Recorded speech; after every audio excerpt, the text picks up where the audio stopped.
Immediately he stood up. While spraying that money, that gun was shot at him.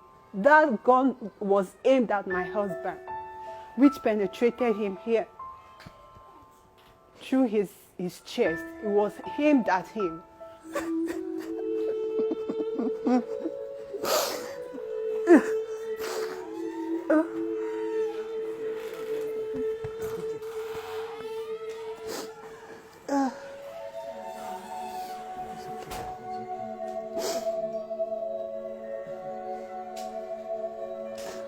This month, should I say, is one of the worst or the most tragic thing that's ever happened to me.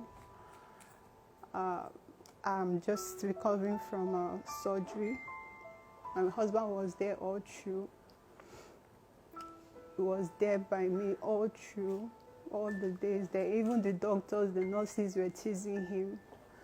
They were calling him Mr. Loverboy. He was lying with me on the bed, rub my back. He was always there for me. That Sunday, on the 24th of April, 2022, when we went for the last checkup together, while on our way back, we had visitors waiting because I've been having visitors after the surgery. People have been coming to check on me right from the hospital bed. Getting home, we met the visitor. He was with the visitor, entertaining him while I left. That day was also supposed to be his meeting. That was how he came to me and told me, be strong, okay? Let me go for the meeting, I'll be back. I told him, okay, no problem. We went for the meeting.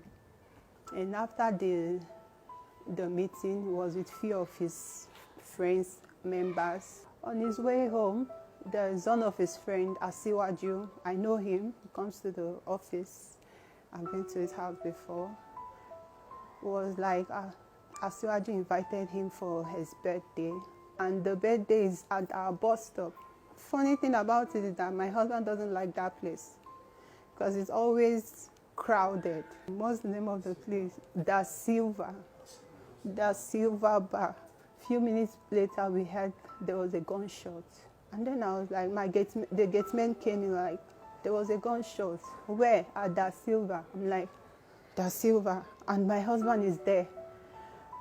I started panicking. And when they got the news, I was with my kids here in the sitting room. They also started panicking with me. I wanted to go, but my mommy stopped me because I'm still recovering. So she left with my husband's cousin to the scene. I called my brothers that please go check. Something is happening, and my husband is there. I started calling immediately. He wasn't picking. Called, he wasn't picking. I started panicking. And then my neighbor, also a friend of my husband, had already run out to the scene. So his wife came with me and was like, she too, she was scared. Late that night, we didn't sleep. Even my kids didn't sleep. Everybody was crying, like, I hope nothing happened to Dad. I said, no, why would something happen to Dad? After several hours, my brother was able to pick the call and was telling me that there was an accident, but my husband is okay, he's fine. That yes, there was a gunshot, but it affected his hand. And then they took him to the hospital. But the way everybody was acting, the calls I was receiving, I started being suspicious, like, are they sure? Is this really what's happening? I'm like, okay, let me keep my fingers crossed. That night, my sister came, my brothers came, and they were telling me it was just a gunshot. I said, okay, no problem. As long as it's a gunshot, no problem. As long as my husband is alive, I can stand it. There's no problem. But first thing tomorrow morning, I'm going to see him. I'm going to be there for him because where they said they took him was really, really far that night. And that was it. The next morning, I woke up early in the morning after mommy finished cleaning me up. Woke up, dressed up. They brought breakfast. I refused to eat, but they told me I had to eat so I could take my drugs and go and see my husband. Okay, with that joy, I was like, okay, I tried. I took something, had my drugs, and I was like, okay, can we start going? All of a sudden, I started seeing some of my relations coming in, my aunties, my brothers, and mommy started telling me, take heart, whatever you see, take heart, this, that. I'm like, mommy, you know I'm stronger than you. Let's go to the hospital. As long as my husband is breathing, even if he's in the ICU, I can take it. She was like, okay, since you say you're stronger than me, let me tell you the truth. Your husband is gone. I was dumbfounded. I'm like, it's not possible. The husband I know is a fighter. He calls himself Jesus' brother. He's not moved by anything. I'm like, my husband cannot go. He can't leave me now. He can't leave me. He can't leave his kids. He doesn't joke with us. He can't try it.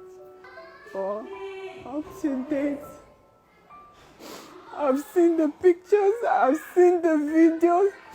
I've seen everything.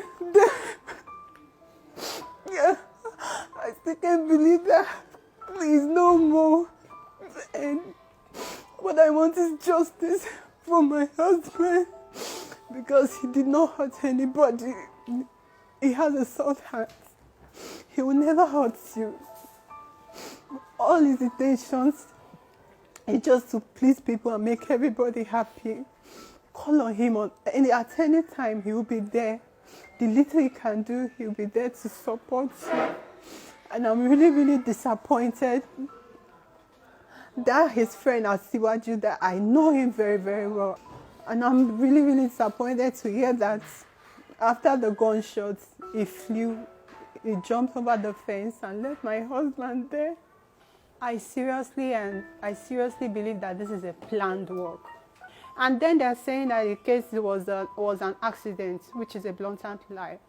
Because one, how did this officer enter that place with an AK-47, having in mind to shoot up, whereas the whole place is sealed? And you say it was an accident. But from the video which we saw, that gun was aimed at my husband, which penetrated him here through his chest. It was aimed at him. And the Asiwaju that was there from the video that I saw was not even dancing. Like he felt there was something going to happen. Till date, we've not seen him. He drove and ran away. Till date, no call, nothing. We've not heard of Asiwaju. And this is somebody that should be like a family friend. So what I feel is this is a planned assassination. A planned assassination. Because Asiwaju also is a friend to some of my husband's competitors. Business competitors, I should say. So I really, really do believe, and I feel deep in my heart, that it was a murder. It was an assassination that was planned and carried out. The picture of the person that fired that gun at my husband is circulating. We have the picture. So I believe that I'm not safe. And whoever did this, I pray that the Lord God will keep on fighting. There shall be no peace until justice is served.